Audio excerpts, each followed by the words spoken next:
Alright, in this video I wanted to do something quick talking about light and darkness, because there's times where people talk about unity, even though the Bible talks about division, right? Such as not eating from the tree of the knowledge of good and evil, such as calling Abraham out from among the other Gentiles, choosing Israel over the other nations, about pulling a remnant out of Israel, right?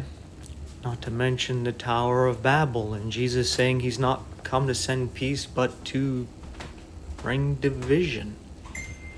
Paul talking about righteousness not having fellowship with the unrighteous and light not having fellowship with darkness. In other words, life doesn't have fellowship with death. Truth does not have fellowship with lies. Right? But there are people who seem to think that you need light and darkness. You need this polarity. You can't have good without evil, when that's not true. You can have good and the truth without having evil and without having lies. Goodness and truth will exist just fine without it. It's the lie that needs the truth. It's the evil that needs the good, because it needs to be able to hide. Right? And you're not going to accept a lie unless it's mixed with some truth to make it sound convincing. Right? You're not going to put up with the evil unless there's some good done. We see this with politicians and religious leaders all the time, right? They're doing some evil things that are clearly selfish and wrong and hurt the people, yet people will support them because they'll say, well, look at the good things they're doing, right?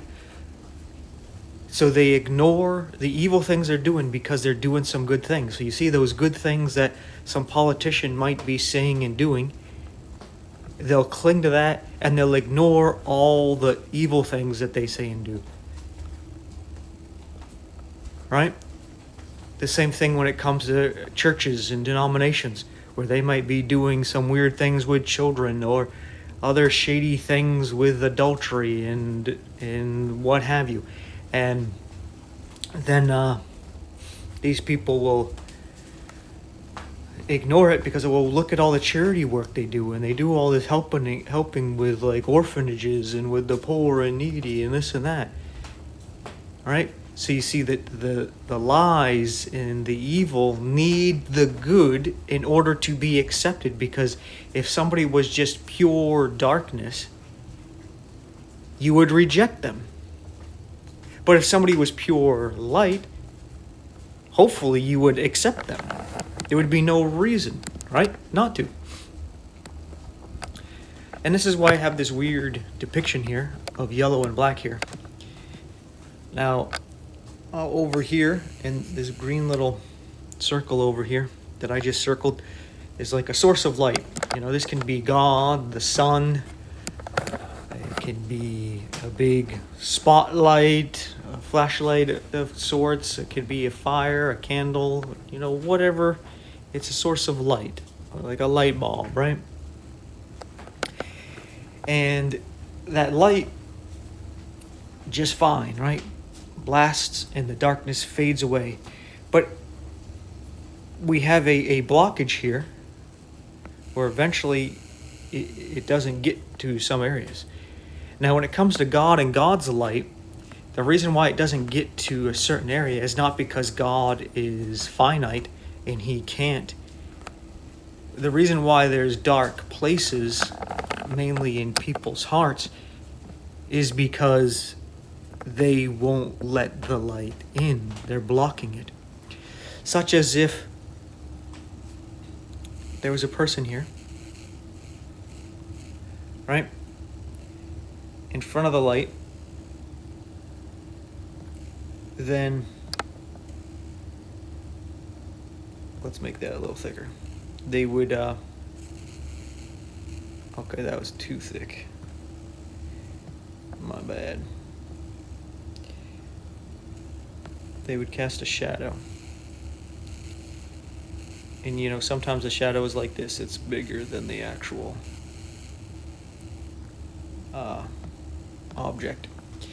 So that would be in the realm of darkness because it's blocking out the light. And that's what a lot of people do. They reject God, they reject Jesus Christ, they reject the Bible, they reject Christianity, they reject the truth, and they accept lies, they accept these contradictions, right? And the reason why they accept these contradictions is because there's some truth mixed in it, right? There's some light mixed in there. So you see in this area, where there's light and darkness mixed, a contradiction such as the tree of the knowledge of good and evil, most people hang out there, right? There's some that will be over here in complete darkness, right? And now and then they come over here and they do some good to get people to think that they're good people, right? They don't even have to come into the light completely. They just got to do a little bit of good, and people will focus on the good. Because people seem to think that, you know, good people can mess up and do something evil. But they're still good people. But they don't seem to think that evil people can do something good to deceive people. Right? They think if somebody does something good, well, then they must be a good person. As if Satan himself cannot come as an angel of light and lend a helping hand to even you in a time of need. To look like a good person, to earn your trust, to try to be like, see, I've been lied about and misrepresented, to try to get you to accept them, to have sympathy for the devil, right? But you can come over here into the light. You don't need the darkness. I think that's one of the biggest deceptions people have, is this need of both, like as if you don't have one or the other one won't exist. No, and ultimately the darkness wouldn't exist because it needs to hide, oddly enough, in the light. It can't go completely into the light because then it wouldn't exist, but it needs to feed off of that light, kind of like a black hole, in order to exist. Because if not, everybody would just ignore it, and it would be just sitting there in this nothingness, because we ultimately, outside of God, we are nothing. We're just this nothingness, a black hole. And that's why we strive for anything that could fill ourselves, our souls, with whatever we can, whatever kind of temporary pleasure and enjoyment, because we need God. Without God, we're just this bottomless pit. And only the eternal God can fill it to satisfy it. And this is where I'll wrap up with unity and division, where if you want to unite, well, come to the light and let's unite in the light, into the light of the truth and what is good, right? If you want to unite over here and be like, well, we all should just get along, right? It doesn't matter what Christian denomination we are. It doesn't matter if we're even a Catholic or a Muslim or a Buddhist or Hindu. You know, even if they're atheists, we'll accept cultural Christians as well, right? If you like unity, you know, because it's loving to unite.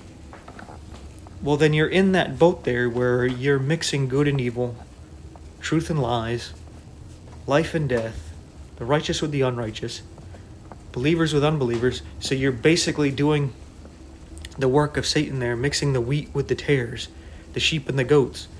And when Jesus comes, he has to do a separating in this harvest, separating the wheat from the tares, because they're growing together. Because most people do not want to separate from that. They want to be mixed in it. The reason why there is that mixing right there is because we willingly do that mixing. All right? And then we build attachments to some of these people who are in this darkness. But anyway, that wraps this up. This illustration should quickly show that. Thank you for your time and attention. Take care, and I'll see you in the next one.